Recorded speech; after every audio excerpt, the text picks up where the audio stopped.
So let us see. Bari mu wani abu. It's very very simple. Misali, something like this. Misali.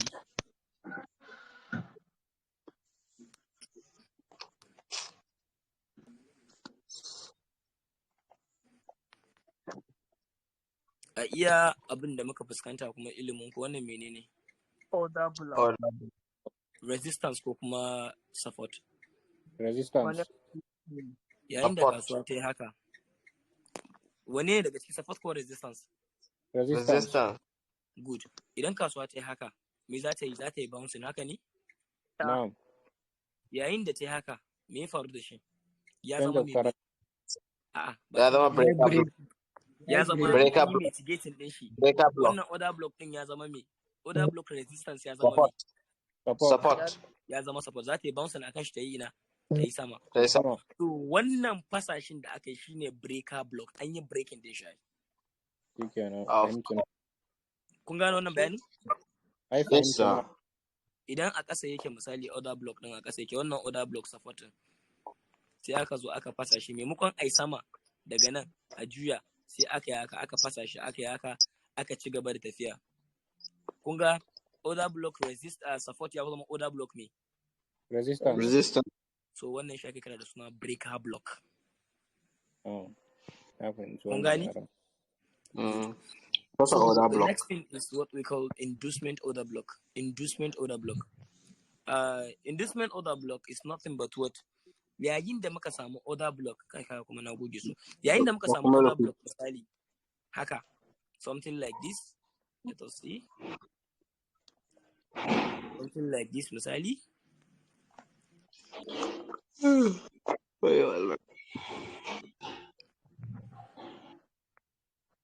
Something like this. Wannan is the order block. Haka ne? Sai muka samu order block din mu anan. Haka.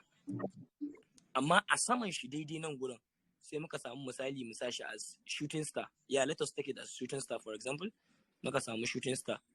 With what? With tail. Shooting star yana da tail. Jila. Haka ne?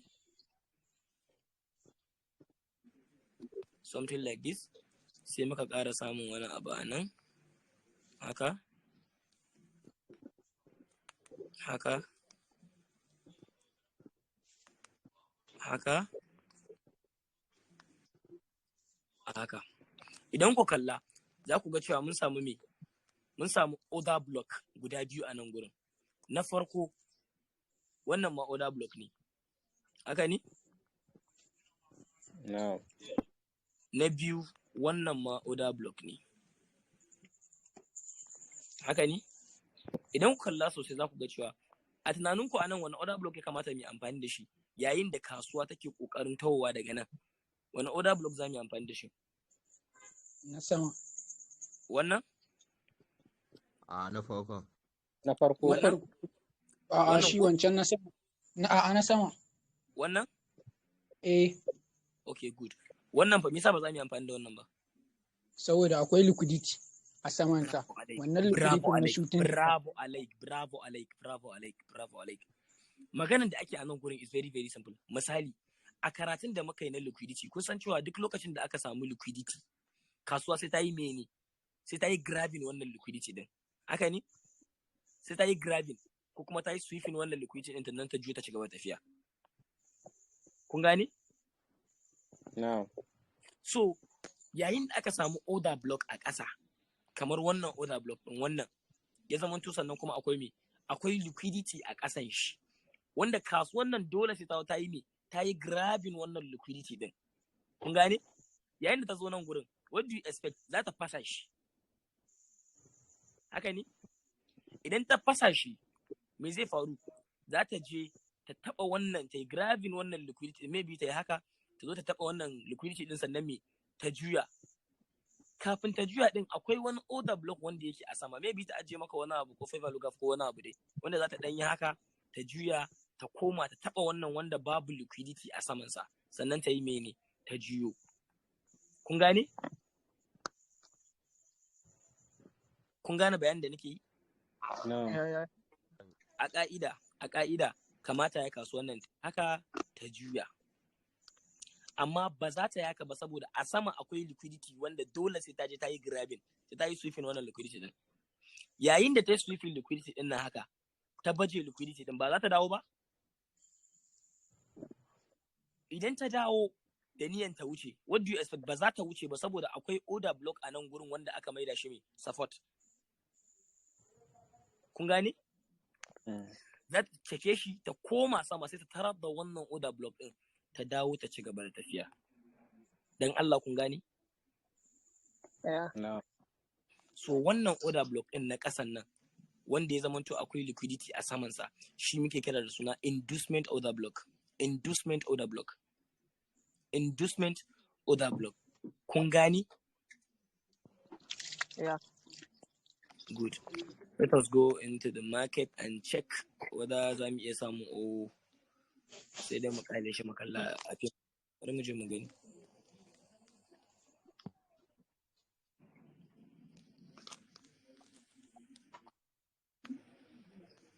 Misali.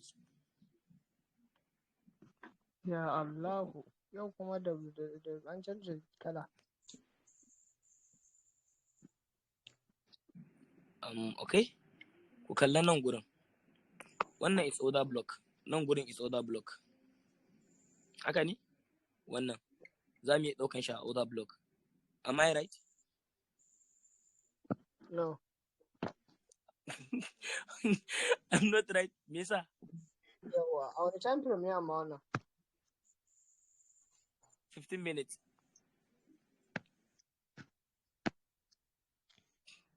Okay, da ga abin ya fito ne. Ai abin ne ya suke da. Anyway, look at it. Wannan ba. Wannan. It's okay. Bari dan gama bayani tukunna. It's okay. Yanzu nan gurin misali, za mu iya ɗaukar nan gurin as order block? Haka? Okay, good. Idan muka ɗauki order block a haka, ku kalla me a saman shi. Akwai me? Akwai liquidity. Tsinken candles da yawa. Kun gan shi? Nan duk tsinkayen candle ne. Haka ne? And again, nan gurin shi ma order block ne. Idan muka ɗauki nan gurin, is order block. Haka ne? Abin da ya sa kasuwa ba ta yi respecting wannan order block din ba saboda me ne? Saboda inducement order block ne. Ina fatan kun gane. A saman shi akwai me? Akwai liquidity. Wannan akwai liquidity. Kun gan su? Da haka wannan dole kasuwa za ta koma ta yi grabbing wannan, dole kasuwa sai ta yi grabbing din wannan liquidity din, if you can see. Sai da ta yi grabbing tukuna ta juyo. Ina fatan kun gane. Kun gane dan Allah? Yes, sir. Wannan shine abin da muke magana a inducement order block. Already kuma breaker block already ba sai na muku bayani ba. Ko daga kun sani. Inda a nan gurin din ma wannan da aka fasa shi is also breaker block. I hope you guys understand. So